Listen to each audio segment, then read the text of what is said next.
there, Hilary here for Waterlogged on behalf of saltwateraquarium.com. If you are familiar with the Red Sea systems, you probably heard their announcement earlier this year that they released a couple of new products. And today I'm going to be installing two of them. So one is they launched a set of return pumps to go with the Red Sea systems. Now this is the smallest of 3 different sizes that they offer, and the other thing that they offer is the ReefRun Duo Controller. Now, something cool about this is that you can use it to control the return pump, and you can also use it to control the skimmer.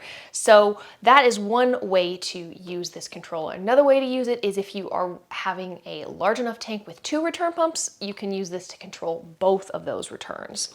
Now I'm gonna go ahead and open this up and show you a little bit about it. Now, if you've been following some of the other videos that I've done, you know that I already have a CJ Syncra SDC pump that I repurposed from an old tank, and it's running in this tank right now, but I'm pretty excited to get this new one in there and get it set up. I love the packaging on this.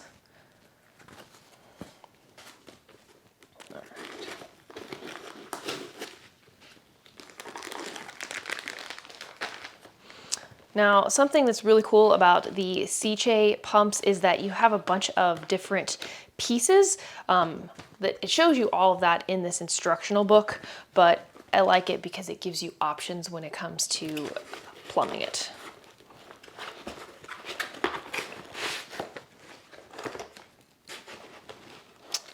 Some of those varying size hose bar fittings. Oh, yes. One of my favorite things that I love about these pumps is that it has this little guard that's on the front.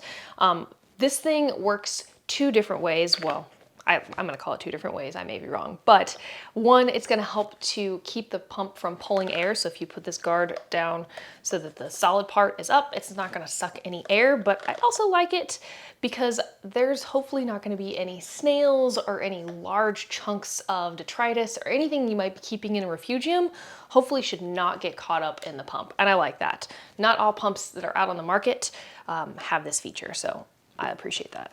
Try as I might, even though I don't have a refugium in this tank, I always get snails and stuff in there, and I like having that added layer of protection. Okay, so this is everything that comes with the pump. Let's open up the controller. Now with this, obviously it's a controller. It is one of the features that you can have on the ReefBeat app. So if we have time today, we'll go ahead and hook that up to the app. If not, maybe we will be able to include that in another video. So let's go ahead and put this aside, get the tank opened up, and pull out the old pump so that we can start installing the new one. Okay, now that I've got the door off thanks to those quick, easy release little hinges, I've got my towel, the tank is turned off. I'm gonna go ahead and unplug the return pump. I'm going to remove all of the wiring from the controller, and because in the previous video I kind of had zip tied it all together, I've got to cut that, so I'm carefully gonna cut that and remove it all so that I can start replacing the pump.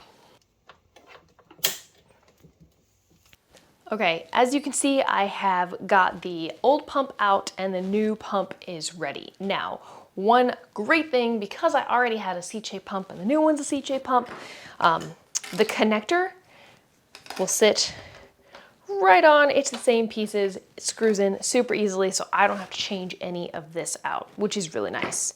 Now, one thing I do need to do before I get it all put back in is I need to put these little rubber feet on the bottom of this pump. So go ahead and get these on. Now when you put them on, the little circular bit is supposed to be on the bottom. There's a little notch that sticks out from the one side, so that notch is going to be facing out, and then you will be good to go. All right, let's go ahead and get this plumbed back up in line with the tank.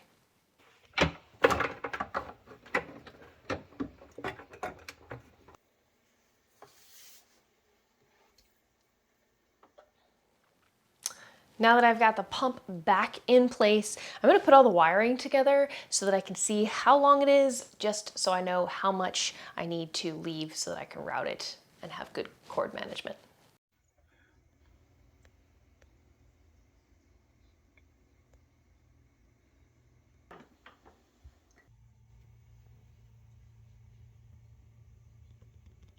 So now we can go ahead and power up the pump and try and get it connected to the reef beat.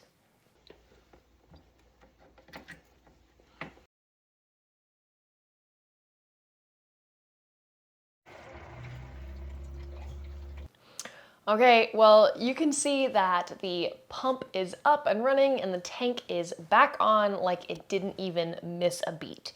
Something to note with this one is that the controller is run through the ReefBeat app. Before you get started setting all of this up, make sure that the Wi-Fi, wherever you're setting it up, is good, up and running. You don't want to do it on a day where it's having connectivity issues. Just save yourself a headache, wait till it's up and smoothly running. Other than that, I really love that I'm able to control and dial it in with my phone. And I gotta say, a couple of times when I reset everything, I actually got notifications through the email saying that things were down. So it's good to know that if I'm away and there's a storm, I have a power outage, I'm gonna know if something happens to the tank and the connected devices. All right. That is it for this video. In another video, we're gonna go ahead and do the upgrades for the skimmer and get that all connected into the app as well. So make sure you stay tuned for that video. This has been Hilary for Waterlogged on behalf of saltwateraquarium.com. Thank you so much for watching, and I'll see you next time.